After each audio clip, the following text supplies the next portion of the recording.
ಗುಂಡಿ ಇದ್ದಾಗ್ಲೂ ಸಾಯೋರು, ರೋಡ್ ಹಾಕಿದ್ಮೇಲೂ ಸಾಯ್ತಿದ್ದಾರೆ. ಏನಪ್ಪ ಡಿಫ್ರೆನ್ಸ್ ಮತ್ತೆ?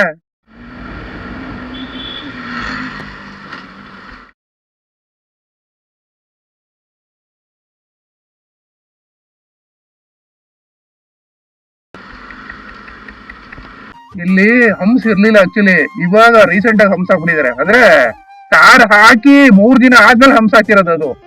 ಅಂದ್ರೆ ತುಂಬಾ ಜನ ಗೊತ್ತೇ ಇಲ್ಲ, ಹೊಸ ರೋಡ್ ಹಾಕಿದಾರಲ್ಲ ಅಂತ ಫಾಸ್ಟ್ ಆಗಿ ಹೋಗ್ತಿರ್ತಾರೆ, ಸಡನ್ ಆಗಿ ಹಂಸ ಹಾಕ್ಬಿಟ್ಟಿದಾರೆ ಅಲ್ಲಿ. ಅಲ್ಲ ಅಟ್ಲೀಸ್ಟ್ ಹಂಪ್ ಹಾಕಿದಾರೆ, ತಪ್ಪಲ್ಲ, ಹಂಪ್ ಹಾಕ್ಬೇಕು. ಸ್ಪೀಡ್ ಕಂಟ್ರೋಲ್ ಮಾಡ್ಬೇಕು ಅಂದ್ರೆ ಹಂಪ್ ಹಾಕ್ಲೇಬೇಕು. ಅದಕ್ಕೆ ಪೇಂಟ್ ಮಾಡ್ಬೇಕು ತಾನೆ ವೈಟ್ ಕಲರ್. ನನಗೆ ಎಷ್ಟು ಚೀಪ್ ಅನಿಸ್ಬಿಡ್ತು ಅಂದ್ರೆ ನಿಮ್ಮ ಬರೀ ಇಂಥದೇ ಕೆಲಸಗಳು ಗೌರ್ಮೆಂಟ್ ಮಾಡೋದು, ಎಲ್ಲ ಅರ್ಧಂಬರ್ಧ ಕೆಲಸ. ಮೊದ್ಲು ಗುಂಡಿ ಇತ್ತು ಅಂತ ಜನಗಳು ಬಿದ್ದು ಸಾಯೋರು, ಇವಾಗ ಹಂಪ್ ಇದೆಯಲ್ಲ, ಸಡನ್ ಆಗಿ ಹಂಪ್ ಅಂತು ಅಂತ ಬ್ರೇಕ್ ಹಾಕಿ ಸಾಯ್ಬೇಕು, ಇಲ್ಲ ಅಂದ್ರೆ ಫಾಸ್ಟ್ ಆಗಿ ಬಂದು ಹತ್ತಿಸ್ಬಿಟ್ಟು ಸ್ಕಿಡ್ ಆಗಿ ಬಿದ್ದು ಸಾಯ್ಬೇಕು. ಗುಂಡಿ ಇದ್ದಾಗ್ಲೂ ಸಾಯೋರು, ರೋಡ್ ಹಾಕಿದ್ಮೇಲೂ ಸಾಯ್ತಿದ್ದಾರೆ. ಏನಪ್ಪ ಡಿಫ್ರೆನ್ಸ್ ಮತ್ತೆ? ಗೌರ್ಮೆಂಟ್ ಅಂತೂ ರೂಲ್ಸ್ ನ ಫಾಲೋ ಮಾಡಲ್ಲ, ಬಿಕಾಸ್ ಅವ್ರಿಗೆ ಏನು ಲಾಸ್ ಇಲ್ಲ.